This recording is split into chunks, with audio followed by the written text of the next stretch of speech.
Hello, thank you for tuning in. So, this morning the Lord led me to visit Allen Ginsberg's Howl and other poems. I found the PDF online. And Allen Ginsberg was always a really big influence of mine. When I started trying to seriously get into poetry around, after high school, like when I was 18 years old. And if I recall correctly, I bought this book. It's I forget what they're called. It's a little pamphlet. I think the same when I was probably 18 years old. The same time I bought Jewel Kilcher's poetry book. In the late 90s. This was the first poetry book I ever bought. He always deeply inspired me, very much. And I think in my poetry, you could still hear his influence and his voice.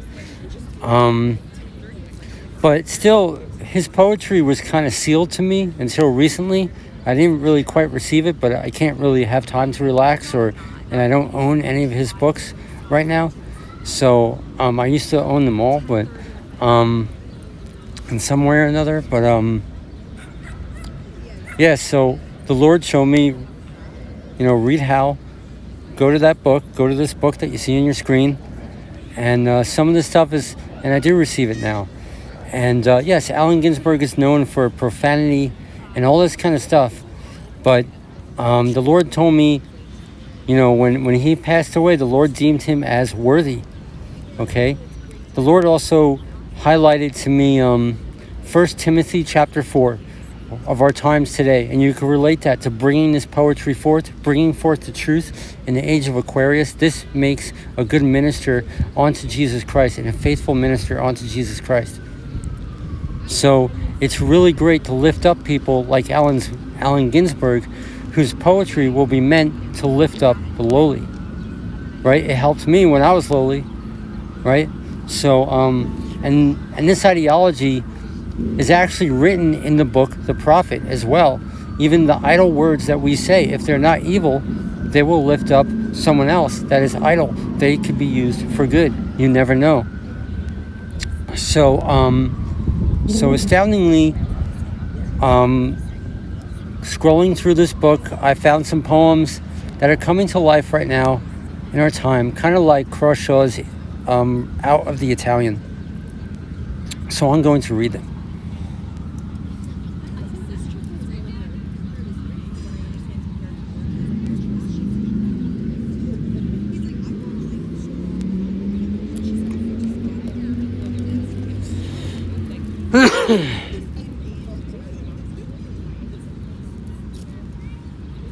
Okay, so here we are in Allen Ginsberg's song. This is something we're seeing come to life right now. I'll zoom in a little more. The weight of the world is love, under the burden of solitude, under the burden of dissatisfaction. The weight we carry is love. Who can deny? In dreams, it touches the body, and thought constructs a miracle. In imagination, anguishes till born. Inhuman, looks out of the heart, burning with purity. For the burden of life is love, but we carry the weight wearily. And so must rest in the arms of love at last. Must rest in the arms of love. No rest without love. No sleep without dreams of love. Be mad or chill, obsessed with angels or machines. The final wish is love. Cannot be bitter, cannot deny, cannot withhold if denied. The weight is too heavy, must give for no return, as thought is given in solitude in all the excellence of its excess. The warm bodies shine together in the darkness. The hand moves to the center of the flesh. The skin trembles in happiness, and the soul comes joyful to the eye. Yes, that's what I wanted. I always wanted to return to the body where I was born.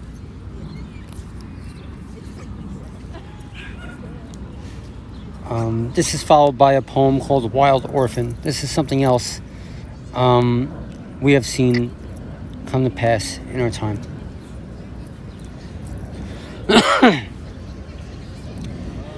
Blandly mother takes him strolling by railroad and by river. He's the son of the absconed, hot rod angel, and he imagines cars and rides them in his dreams.